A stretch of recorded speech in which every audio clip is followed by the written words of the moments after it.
지방은 적이 아닙니다. 몸의 불을 다시 켜는 법. 세션 1. 지방을 오해한 이야기.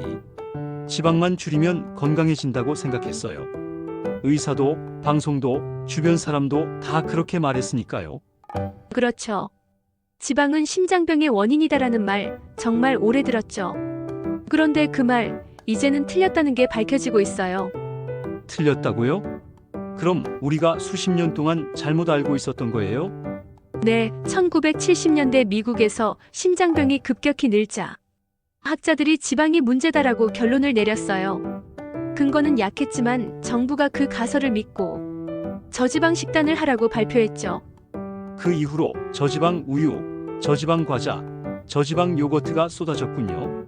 맞아요. 사람들은 지방 대신 당과 전분을 더 먹게 됐어요. 맛을 채우기 위해 설탕을 넣은 거죠. 결국 지방은 줄었지만 당은 폭발적으로 늘어난 셈이네요. 그 결과가 바로 지금이에요. 비만, 당뇨, 심장병 오히려 더 많아졌어요. 지방을 줄였는데 건강은 나빠졌죠. 그럼 진짜 문제는 지방이 아니라 바로 인슐린 과잉이에요. 지방을 줄이면 몸은 더 자주 배고파지고 그때마다 당이 들어오면서 인슐린이 계속 높아져요. 저지방이 아니라 고인슐린이 문제였군요. 정확해요. 지방을 줄인 건 몸의 연료를 빼앗은 거예요. 피로가 오고 배고픔이 심해지고 몸은 점점 지방을 태우지 못하는 방향으로 바뀝니다. 결국 저지방 식단이 우리 몸의 균형을 무너뜨린 거네요. 세션 2. 지방은 느린 불꽃. 이제는 이렇게 기억하세요. 지방은 적이 아니라 몸의 불을 지켜주는 연료다. 몸의 불, 그게 무슨 뜻이죠?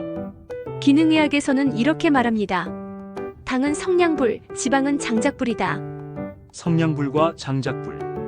그 비유, 뭔가 느낌이 오네요. 당은 성냥불처럼 빨리 타오르지만 금세 꺼져요.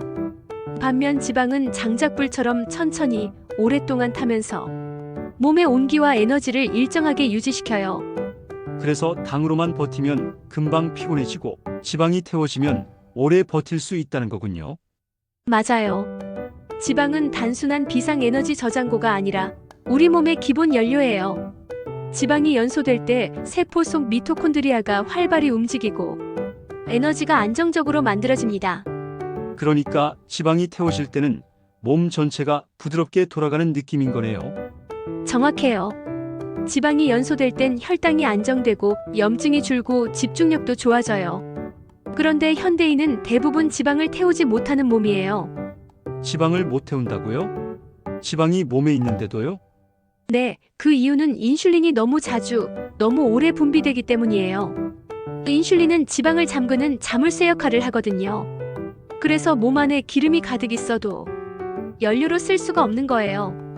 지방이 있는데도 못 쓰는 몸이라니. 참 아이러니하네요.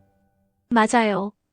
그래서 피곤하고 식사 후에 졸리고 간식 없이는 하루를 버티기 어려운 거예요. 몸이 당 의존 상태로 바뀌어 버린 거죠. 그럼 다시 지방을 태우는 몸으로 돌아가려면 무엇부터 바꿔야 할까요? 세션 3. 지방이 잠긴 몸의 신호. 지방이 태워지지 않는 몸이라. 그럼 제 몸도 그런 상태일까요? 많은 분들이 그래요. 특히 이런 증상이 있다면요. 밥만 먹으면 졸리고 오후만 되면 머리가 멍하고 커피나 단 게 없으면 버티기 힘들다. 하하, 그거 전부 전해요. 점심 먹고 나면 꼭 졸고 두세 시간 지나면 초콜릿을 찾게 돼요. 그게 바로 지방을 태우지 못하는 몸의 신호예요. 몸이 에너지를 일정하게 못 내니까 빠르게 타는 당만 계속 찾게 되는 거죠. 그래서 하루 종일 당이 필요한 거군요. 먹을 땐 괜찮다가 조금만 지나면 다시 피곤해지는 이유가 그거네요. 맞아요. 지방이 연료로 쓰이지 않으면 몸은 당에 의존하게 되고 결국 인슐린이 계속 올라갑니다. 그럼 지방은 창고 속에서 잠긴 연료가 돼버리죠. 기름이 있는데도 못 쓰는 몸이라니. 정말 아이러니하네요. 그게 바로 지금 현대인의 모습이에요. 몸 안에는 에너지가 넘치는데 그걸 꺼내 쓸 수 있는 시스템이 고장난 거죠. 그래서 피곤하고 식사 후엔 졸리고 운동해도 살이 잘 안 빠지는 거군요.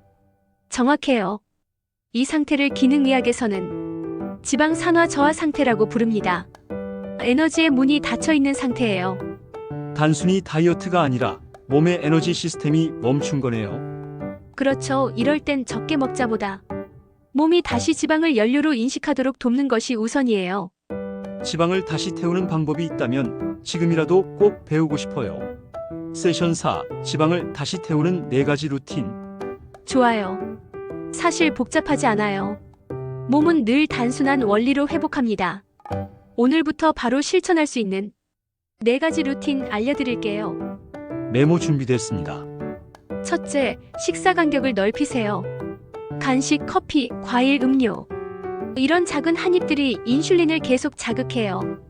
인슐린이 떨어지지 않으면 몸은 절대 지방을 태우지 못합니다. 식사와 식사 사이 최소 4-5시간은 비워두세요. 그 시간이 바로 지방 연소의 시간이에요. 그럼 하루 3끼만 먹는 게 좋나요? 네, 대부분의 사람에게는 충분해요. 물론 처음엔 배고플 수 있지만 며칠 지나면 몸이 적응합니다. 진짜 배고픔과 습관적 허기가 구분되기 시작하죠. 둘째, 아침 식단을 바꾸세요. 곡물, 시리얼, 과일 주스 대신 달걀, 버터, 아보카도, 올리브오일 같은 천연 지방을 넣어보세요. 이 조합은 혈당을 천천히 올리고 오전 내내 에너지를 일정하게 유지시킵니다. 아침에 빵 대신 달걀이라. 그건 생각보다 쉬울 것 같네요. 그렇죠. 작은 변화가 에너지 리듬을 바꿔요. 셋째, 식후 10분 걷기. 밥 먹고 바로 앉거나 눕는 순간 혈당은 급격히 오릅니다. 하지만 단 10분만 걸어도 근육이 혈당을 소모하고 인슐린이 덜 나오죠. 이건 아주 단순하지만 가장 강력한 대사 회복 습관이에요. 저도 밥 먹고 바로 앉는 편인데 이건 지금부터 바꿔야겠네요. 마지막 넷째, 스트레스를 관리하세요. 코르티솔이 올라가면 인슐린도 함께 올라가요. 명상이나 기도, 깊은 호흡, 하루에 단 5분만이라도 마음을 비우는 시간을 가져보세요. 그게 지방을 다시 태우는 시작 버튼이에요. 결국 식습관, 움직임, 마음이 다 연결되어 있군요. 맞아요. 이 4가지는 단순하지만 몸의 질서를 다시 세우는 회복 루틴이에요. 꾸준히 하면 몸은 반드시 반응합니다. 몸은 우리보다 훨씬 똑똑하니까요. 오늘 이야기 듣고 보니까 그동안 지방을 너무 두려워하며 살았던 것 같아요. 많은 분들이 그래요. 잘못된 정보가 너무 오래 반복됐거든요. 하지만 진실은 아주 단순해요. 지방은 우리의 적이 아니에요. 그럼 지방은 어떤 존재인가요? 지방은 몸을 따뜻하게 하고 세포막을 만들고 호르몬을 조절하고 염증을 가라앉히는 조용한 지휘자예요. 우리가 살아가는 데 필요한 가장 기본적인 연료죠. 그런데 우리는 그 연료를 스스로 막아버린 거네요. 맞아요. 저지방 식단과 오래된 건강 상식이 몸의 불을 꺼버렸던 거죠. 하지만 걱정하지 마세요. 불은 언제든 다시 켤 수 있어요. 정말요? 나이가 들어도요? 물론이죠. 몸은 나이를 탓하지 않아요. 몸은 단지 기회를 원할 뿐이에요. 우리가 다시 지방을 태울 수 있는 환경을 만들어주면 몸은 놀라울 만큼 빠르게 회복합니다. 그게 오늘 이야기한 4가지 루틴이군요. 네, 식사 간격, 아침 식단, 식후 10분 걷기, 스트레스 관리. 이 4가지는 단순한 습관이 아니라 몸의 질서를 다시 세우는 회복의 길이에요. 몸이 스스로 회복할 수 있다는 말. 듣는 것만으로도 마음이 편해지네요. 그래서 리헬스가 존재해요. 병이 우리의 건강을 가로막는 것이 아니라 잘못된 정보가 건강을 막았을 뿐이니까요. 오늘 그 정보의 문을 바꿨습니다. 앞으로 제 몸도 다시 달라질까요? 당연하죠. 몸은 늘 당신 편이에요. 천천히, 부드럽게, 그리고 확실하게 변화가 올 거예요.